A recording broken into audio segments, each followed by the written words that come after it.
In the world of darkness, the end is never really the end. But where did it all begin? Well, if you believe the mythology, then it all started with Caine. Yeah, that Caine. Cursed by God, Caine became the first vampire and went on to sire an entire race that supposedly lives among us to this very day. But I'm getting ahead of things. To understand vampires in the modern world of darkness, we first have to understand how it all started. That's what I'm going to be doing with this series.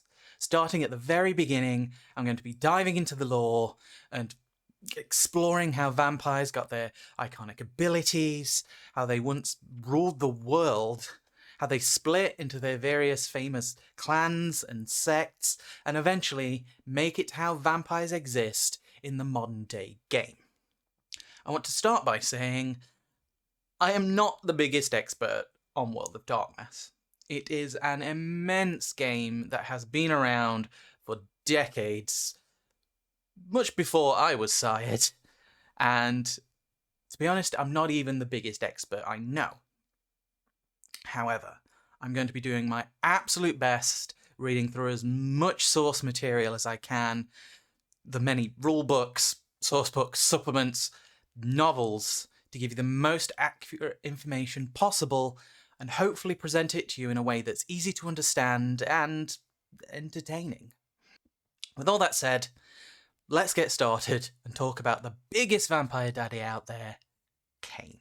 The origins of vampires in World of Darkness are surprisingly biblical.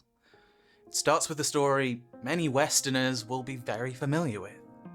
When Adam and Eve were cast out of the Garden of Eden, they went on to do what humans do best. They made babies.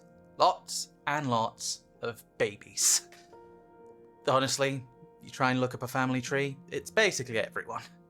But for our purposes, we'll be talking about 2 of the babies. Well, technically 3, but we'll get there, I promise. These children grew up, and one of them, Abel, became a cattle farmer. Pre-Daddy Caine, the other child, grew up to become a humble crop farmer. Now, most people know where this story goes, and this isn't, Hebrew Bible studies, this is a dive into the world of darkness. So I'm just going to go over the cliff notes. Essentially, God goes to Caine and Abel and tells them that he wants a sacrifice. He wants both of them to find that which is dearest to them and sacrifice it on an altar to him. Caine does what he knows best. He tills his fields, harvests his best crops, and puts together a lovely salad for Big G. He's pretty proud of it. Fortunately, it has nothing on the big smokehouse barbecue that Abel's put together. Caine's sacrifice is rejected by God. It's not good enough. As Abel is getting all the praise and the head pats, Caine spots an even better sacrifice than a juicy T-bone steak. Abel. Caine does the unthinkable. He sacrifices his own brother on the altar, bringing true death into the world for the first time and becoming the very first murderer. This is where the story takes a bit of a sidestep from the stories that were taught at Sunday school. God marks Caine. He curses him for murdering his brother Abel. Many of you may have even heard the term Mark of Cain, whether through Bible studies again or through popular TV shows. In the world of darkness, this mark is what we'll eventually come to know as vampirism. It's a physical mark, yes, but it's something much more. Caine is then cast out. He's exiled to forever walk in the dark places of the world. Now, I did briefly mention there that there were 3 important children. The third was Seth. I guess you could look at him as the other brother. While it's not important in this story, he's still important to mention now, because while Caine becomes the father of vampires, Seth side a race that are even more famous, even more numerous, and even more destructive than our pointy-toothed goths. Humans. It's important to mention because through a lot of the lore, and by a lot of the Sabbat vampires, a sect we will get into eventually, humans are known as children of Seth. So remember that, it will come up again. So, what happened to Caine? Well, after a lot of time wandering in the darkness, brooding, listening to R.A.M. and My Chemical Romance, and really just perfecting that goth vibe, Caine wandered into the land of Nod. Now, this was a term used to describe anywhere outside the Garden of Eden. However, it's most often used to refer to the dark, barren land that Caine dwelt after he was cast out. Like the Vampire Holy Book, don't come for me, Camarilla, another sect we will get into, is named the Book of Nod, and it's where we find a lot of information that I'm sharing with you right now. So Caine wandered, kicking rocks, developing the daddy of all daddy issues through the land of Nod, until he met Lilith. Now, Lilith was Adam's first wife, and an absolute badass. There is a lot about Lilith, and I intend to do a whole episode on her once we've covered the main timeline and the other important aspects that we need to cover. For now, we'll just talk about her interactions here with Caine. As I said, Lilith was created with Adam to be his first wife. However, unlike Eve, Lilith wasn't down with the whole created to serve idea. She was a strong, independent woman that didn't need no man, even if that man was the last man on Earth. He was the only man on Earth. Now, she also dwelt in the land of Nod. After a brief fling with Big G and a nasty breakup, he did what he seemed to do best and exiled her.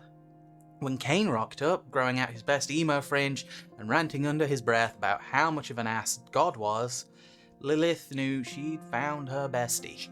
They bonded over their terrible exes, and eventually the two of them became lovers.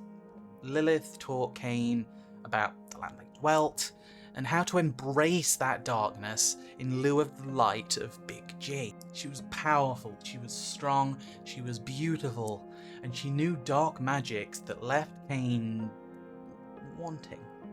Caine asked her, begged her even, to teach him these magics, to make him powerful like she was powerful, so that he didn't have to rely on anyone else. Lilith wasn't too sure. She was powerful, yes, but like I said, she was smart. She'd already seen what men could do when they got power, and she'd already experienced what happens when they got what they wanted from her. On top of that, Caine was already cursed. He bore the mark that God put on him, and so she had no idea what her power would do to him. It could kill him, it could do nothing, or it could turn him into something completely unrecognizable. Still, eventually, she gave in, and she poured her blood into a cup for Caine to drink.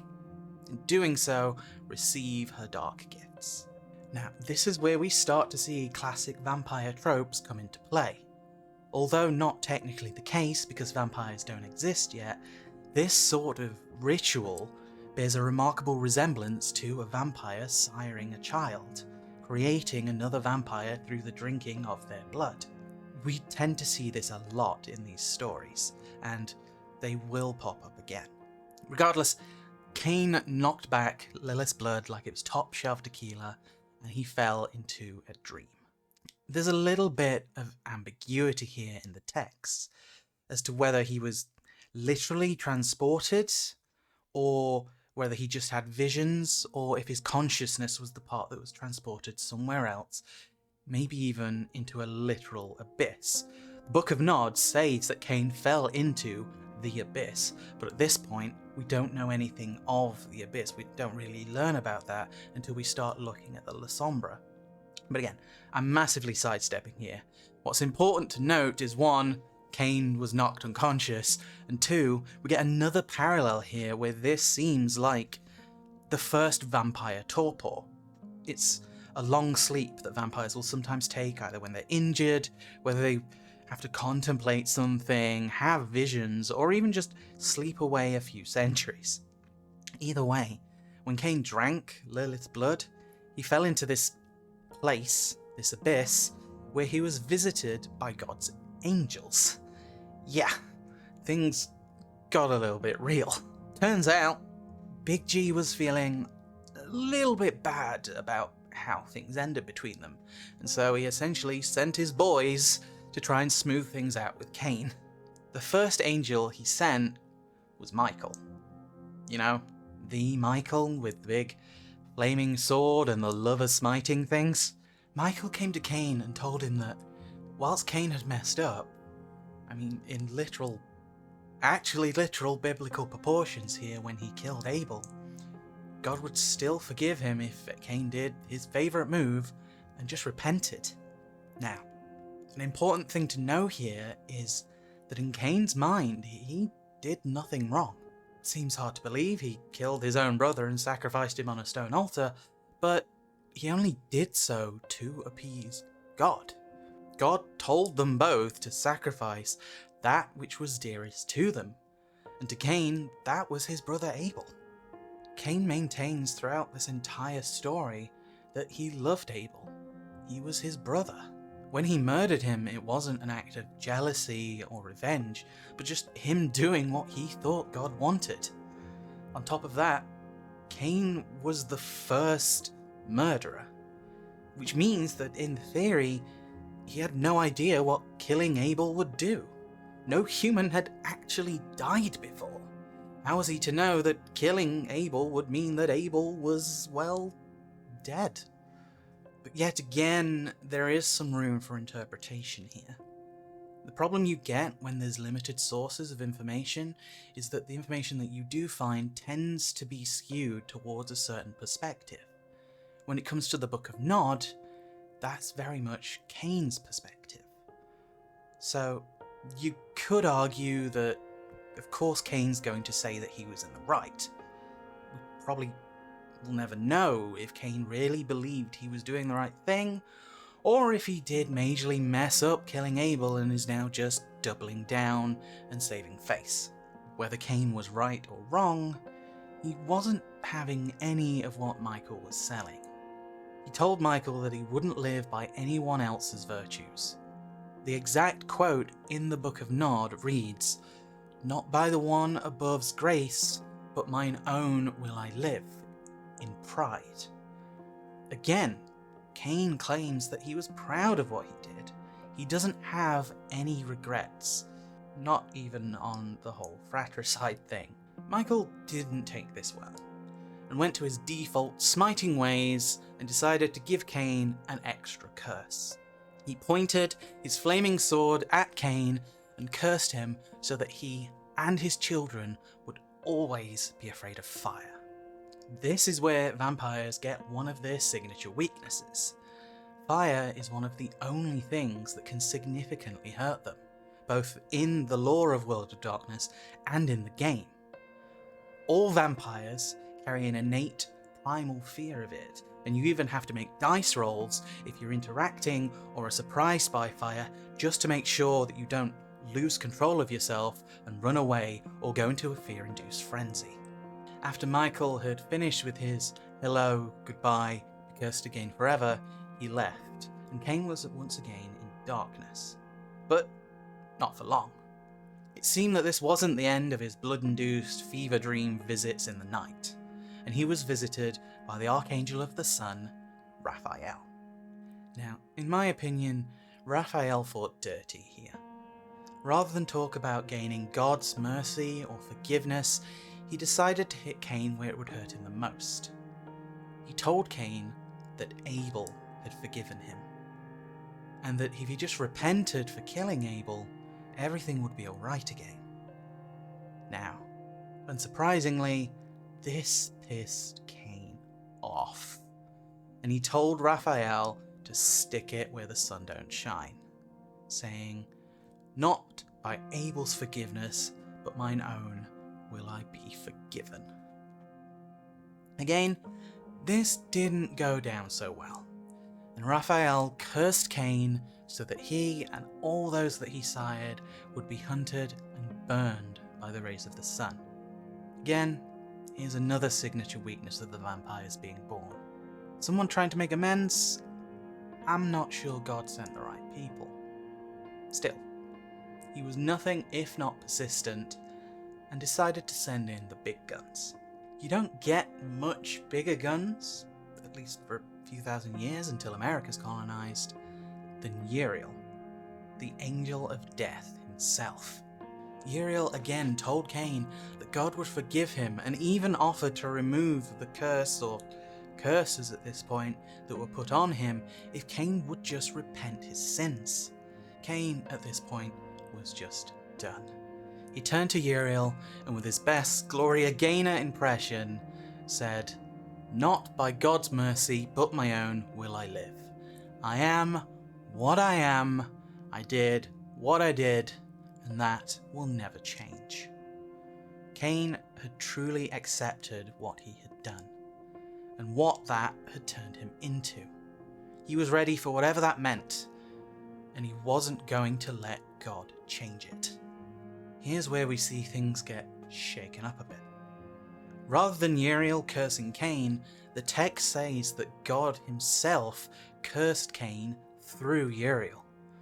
Apparently, Big G was also done playing. He told Caine that for the rest of time, he and his children would live in death, that they would cling to darkness, they would drink only blood, they would eat only ashes, that they would never change past the point of death, and still they would never truly die. He ended it by saying that everything Caine and his children touched would crumble to nothing. I think it's safe to say that they were well and truly broken up at this point. This was the final major change that turned Caine from a cursed mortal into a true immortal creature of the night. Caine had become a vampire. Whether it was the details of the curse itself, or the fact that Big G had personally put it on him, this last curse finally got to Caine, and he cried until blood spilled down his cheeks. Yet there was one last visitor who saw these tears and decided to take pity on Caine. Apparently, Heaven had seen what happened and had finally called the HR department. They sent the Angel of Mercy, Gabriel, and when he appeared, he told Caine that even with all that had been done to him, even with all that he had become and said, there was still a chance for redemption. He told Caine of a path to the light called Golconda. This is what would go on to become one of the main spiritual paths that all vampires, or at least all Camarilla vampires, follow, called the Path of Blood. Apparently, Golconda didn't sound metal enough. With that, Caine awakened. Not just literally, but also physically, spiritual, and mystically. Lilith's blood had done more than he could have hoped, and it gave Caine power. He could move like lightning. He was strong, he was tough, but he wasn't done there. Over the next untold nights, Lilith taught him how to use these gifts. She taught him how to hide in shadows, how to command obedience with his power, how to demand respect with his presence. She even taught him how to alter his form and how to speak with animals. And finally, she taught him how to truly see. These powers became the first vampiric disciplines. Supernatural abilities that vampires know at least some of, that in-game can be used, leveled up with experience, and one of the core mechanics of the game. It's at this point that things went a little south between Caine and Lilith. She had taught Caine power. She had taught him so much of what she knew, and he had taken to it so easily. But he'd become so powerful that even she started to fear that he'd learned too much. She asked him to stop, but Caine had had a taste of power and he wasn't about to let it go. He didn't want to stop. I mean, he could turn into animals, cloak himself in shadows with a wave of his hands. Why would he stop? So Lilith did something about it. She used her own power, and she commanded Caine to stop. This one act was maybe the biggest mistake that Lilith made. You see, Lilith hadn't just taught Caine supernatural abilities, she taught him independence, to not bow to anyone. Lilith had refused to obey God, refused to obey Adam, and Caine had done the same. It was the core of their relationship, the thing they had most in common and that bonded them. They were their own people, and no one could tell them what to do. In dominating Caine into obeying her against his will, she had just shattered that. She had proven to Caine, at least in his eyes, that she was no better than God or Adam. And so, Caine left her. The thing that Lilith had feared the most, that Caine would take what he wanted from her and then discard her, the same way that God and Adam had done to her. In the one act of trying to hold on to Caine, she had held too tight, and she'd brought this about herself. Caine cloaked himself in shadows that Lilith had taught him to control, and he left her alone again in the land of Nod. As I said, we will get back to Lilith another time because there is so much more to dive into with her, and even a cult that follows her. But as for Caine, what did he do next? Well, he did what he did before. He wandered. He wandered in the land of Nod until eventually he reached the world of humans. A world that he hadn't stepped foot in an age since he was banished. A world where humans had now built civilizations and spread across. Caine walked through this world until eventually he walked up to the gates of one such civilization. Caine had arrived at Enoch. That is a story for next time. Thank you again for listening. I hope that you found that interesting and that maybe you learned something about the world of darkness that you didn't know before. What do you think of the story of Caine? Was he right? Was he wrong? Was he misguided? Or just as arrogant as the rest of them? Please let me know what you thought in the comments, and also if there's something important you think I missed. There is a lot of lore, and I plan to cover as much as I can, but inevitably there will be things I have to miss out.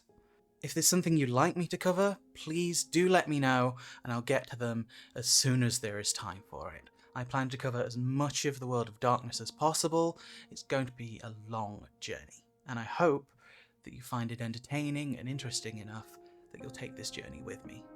Other than that, have a great evening, keep an eye on the shadows, and remember, in a world of darkness, the end is never truly the end.